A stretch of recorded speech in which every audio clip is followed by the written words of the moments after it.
según Durán Barba, lo leí ayer, dice que usted puede ser el presidente de la Nación, el próximo presidente de la Nación. ¿Usted cree lo mismo que Durán Barba?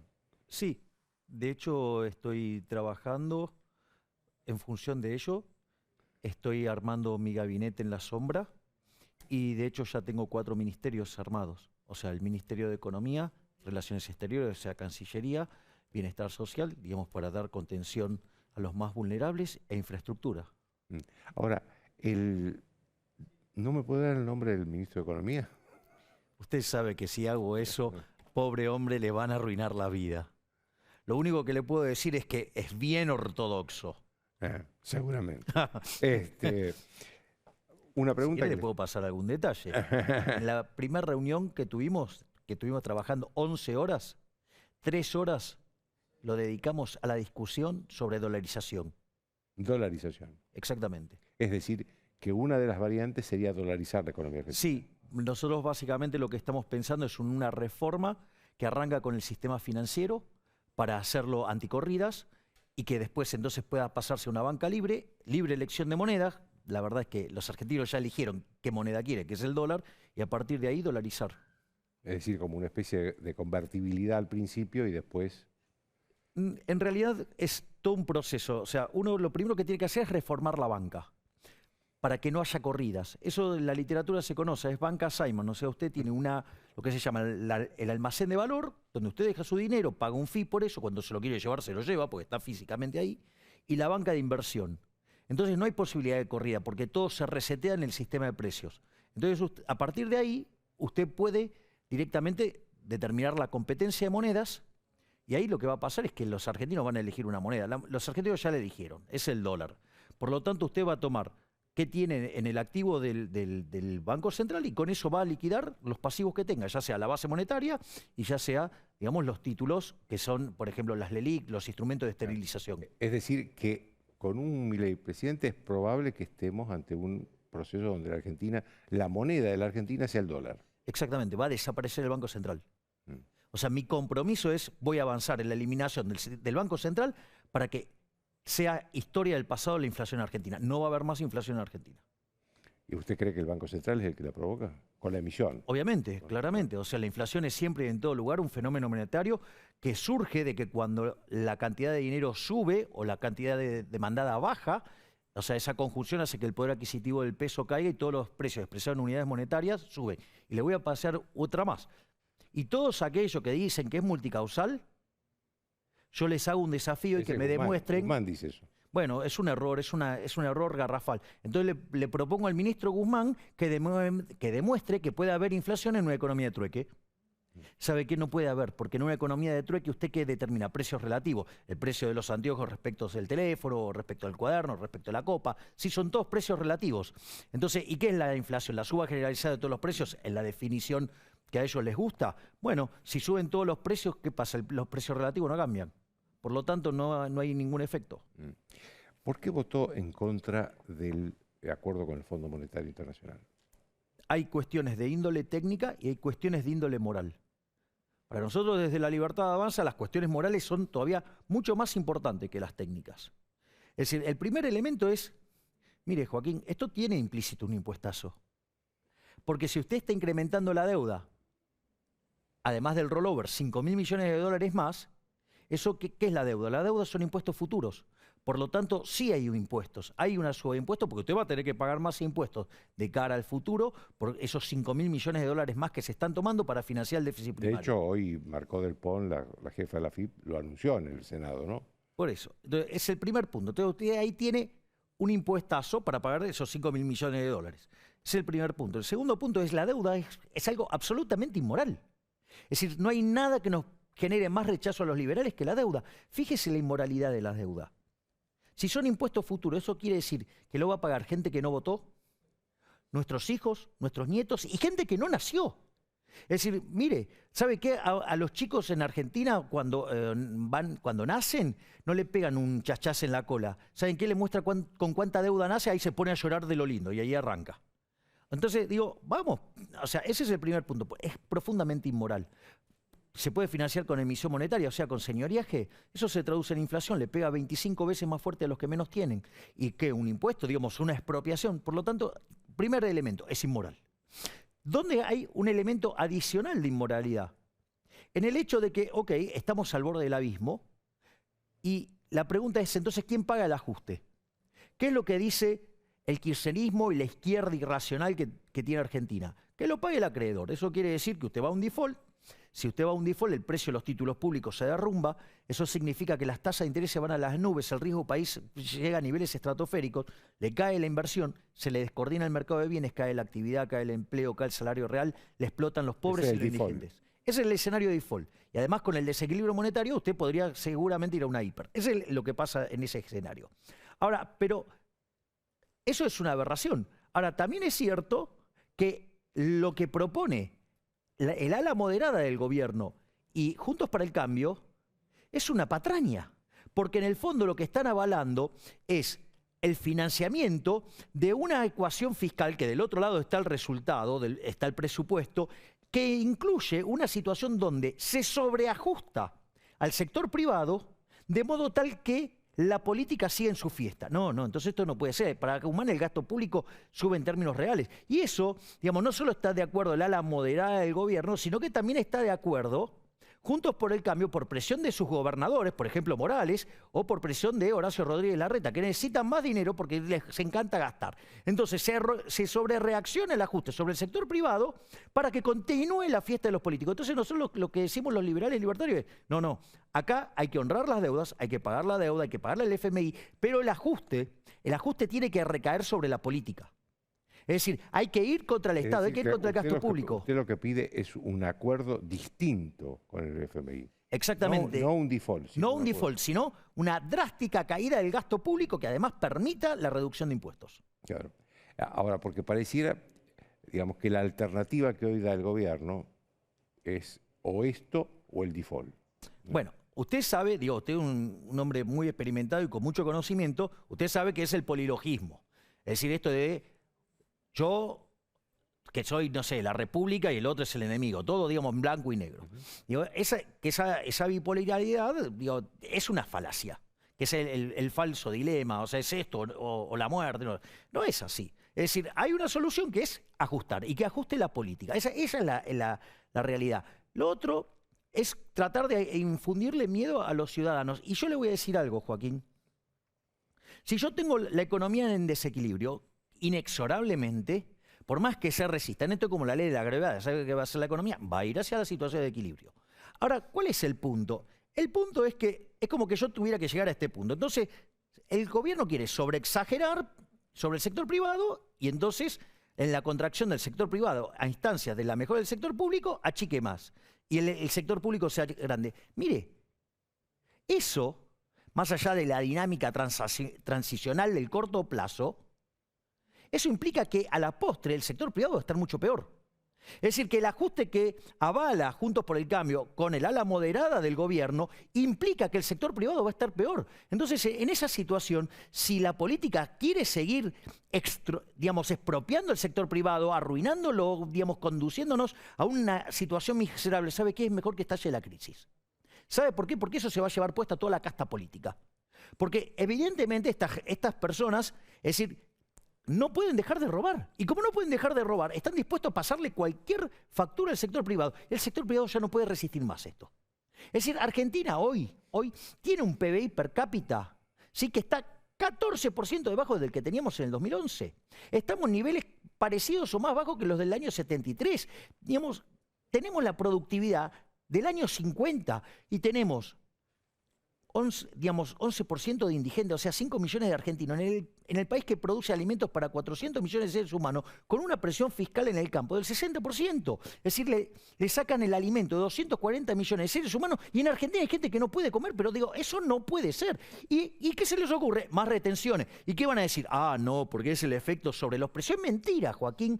Eso es mentira, porque cuando usted mira los productos de la soja en la canasta de los alimentos de Argentina, ¿cuánto pesará? Sí, casi todo exportación. Es un impuestazo bocinazo duro y directo sobre el campo. Es otro avance sobre el derecho de propiedad. Y encima, digamos, tienen el tupé de decir, no, vamos a crecer liderado por las exportaciones. Pero es un chiste, digo, o sea, usted, digamos, o sea, si está esperando que un sector se expanda, no lo está reventando latigazos. Entonces, eso desde lo moral. En lo técnico tiene errores teóricos, errores empíricos y errores de diseño. La proyección que mandó Guzmán tiene implícito un default, salvo que Argentina se pudiera financiar al 3%. Hoy la tasa en el mercado es 31% en dólares. Si tomo el promedio de los bonos es 24% y si tomo el promedio histórico es 8%, 9%. Es decir, no cierran los números. Es decir, la proyección tiene incluido un default adentro. Entonces, todos los números que proyectó en la primera parte están todos mal. Claro, ¿usted cree que además de la cuestión moral hay una cuestión de insolvencia técnica? Insolvencia técnica. Exactamente. Dígame, Javier, ¿qué es lo que usted, si llegara a la presidencia, cuáles serían las primeras medidas que usted tomaría? Ya hablamos de la medida económica sobre el tema del dólar, pero ¿cuáles serían las primeras medidas que usted tomaría? Nosotros, es un plan de crecimiento, es un programa de crecimiento basado en la evidencia empírica y son tres generaciones de reformas. La reforma de primera generación es, mientras que usted va haciendo toda la reforma financiera para terminar de exterminar la inflación en Argentina, hay una reforma del Estado que implica bajar el gasto público para poder bajar impuestos. La segunda etapa dentro de esa reforma de primera generación es la flexibilización del mercado laboral hacia adelante. Hoy hay 6 millones de personas que están en el mercado informal. Es decir, la flexibilización está tomando lugar de hecho. Entonces, deberíamos ir hacia un sistema que básicamente permita flexibilidad en el mercado laboral. Y una vez que usted tiene eso, abre la economía. Ese conjunto de 4 reformas, o sea, la que tiene que ver con la reforma del Estado, la reforma laboral, la reforma, digamos, del comercio exterior y la reforma financiera monetaria, si usted quiere, eso le va a asegurar que durante un periodo de 15 años, Argentina va a crecer a tasas altísimas. Y eso lo que ¿qué le va a permitir? Arreglar, por ejemplo, el sistema previsional, porque si usted tiene alto crecimiento, suba de los salarios en términos de dólares, o sea, que es importante esto. Y además, aumento de la población económicamente activa, porque digamos, hay gente que va a querer salir al mercado y usted tiene un mercado laboral flexible y todos empiezan a conseguir trabajo, ¿qué pasa? Y a usted lo mejoran los números previsionales y usted puede poner en caja el sistema previsional sin vulnerar un solo derecho. Lo mismo puede hacer, por ejemplo, con los trabajadores del Estado. O sea, usted sabe que hay que achicarlo. Bueno, pero ¿cómo lo hace para que no sea un estallido social? Bueno, usted puede hacer un programa de retiro voluntario. ¿Pero qué pasó con el de los 90? ¿Por qué no funcionó? Porque no teníamos la reforma del mercado laboral, no era flexible. Ahora usted, digamos, le va a dar dinero a los empleados estatales y se van a poder ir al sector privado donde son más productivos y además con una indemnización, ¿sí? Entonces, usted tiene eso, los planes sociales. Los planes sociales, básicamente la gente los va a abandonar. Y va a haber un grupo que desafortunadamente no lo va a poder abandonar y uno va a tener que acompañarlo hasta el último día de su vida porque lamentablemente, digamos, hay gente que ha sido tan maltratada por la política, el sistema los excluyó. Es decir, son víctimas de este exceso de Estado que imposibilita la creación de riqueza. Y una vez que usted está en eso, digamos, que además vuelve a tener otro push de crecimiento, que es lo que tiene las reformas de tercera generación, que ya son más sofisticadas, que tienen que ver con la educación, que tiene que ver con la salud, que tiene que ver con desmembrar el sistema de coparticipación y ir a un sistema verdaderamente federal, donde cada uno se hace cargo de recaudar en función de lo que quiere gastar. Ahora, en ese marco, Javier, ¿qué harían, por ejemplo, usted con Aerolíneas Argentinas? Directamente, ¿sabe lo que hago? Eso es 0.7 de déficit del PBI, las empresas del Estado. ¿Sabe qué? A Aerolíneas Argentinas se la doy a los empleados. Se terminó el déficit. Ahora háganse cargo y compitan. Y declararía cielos abiertos. Obviamente, claro. O sea, desregular. No, además hay que avanzar en una agenda de desregulación enorme. Argentina tiene 70.000 regulaciones. Argentina, es más, tiene 170 impuestos. ¿Sabe qué, Joaquín? 160 recaudan 0.4 del PBI. Usted dice, ¿cómo puede ser eso? Y son 160 kioscos. Del otro lado hay alguien. O sea, eso hay que eliminarlo. O sea, por ejemplo, hay que eliminar ingresos brutos y tiene que ser absorbido por el IVA. Digo, es letal el ingreso bruto. ¿Sabe que cuando usted lee la investigación sobre la naturaleza y las causas de la riqueza de las naciones de Adam Smith, y para los amigos, la riqueza de las naciones, ¿sí? ¿Qué es lo que sucede? Él le explica que la ruina de España estaba dada por el impuesto de alcabala. Es decir, ingresos brutos. Entonces, no hace 2 días que sabemos que estas cosas hacen mucho daño. Y sin embargo, lo mantienen. ¿Por qué? Fíjese, durante el gobierno de Macri hicieron y esto fue gestión del ministro Rogelio Frigerio, digo, uno de los mejores ministros que tuvo el presidente Macri, como ministro del Interior, ¿qué hizo? Hizo un acuerdo fiscal para que empezaran a bajar ingresos brutos. Algunos quisieron, los subieron para nivelarlo y después empezó a bajar. O sea, pero la idea era bajar ingresos brutos. Y vino este gobierno y eliminó todo. Ahora si quieren te lo pueden subir, pero de vuelta. Así no se puede, Joaquín. Usted no puede estar castigando sistemáticamente al que crea riqueza para favorecer al que la destruye. Eso no termina bien. Es un problema de incentivos. Ahora, Javier, en medio de ese plan suyo, ¿cómo enfrentaría la reacción de los gremios? Porque los sindicatos van a tener una reacción de paros, huelgas, manifestaciones. No veo por qué. No veo por qué. Mire, por cosas menores han hecho manifestaciones. Bueno, el problema es que, ¿sabe quién es el que más poder le da a los sindicatos? El propio gobierno, con la inflación. Durante la época de Menem estaban bastante tranquilos porque no había inflación. Entonces, hay una parte de la negociación que ya no tiene sentido, porque si usted no tiene inflación, esa parte de conflicto no tiene por qué pasar.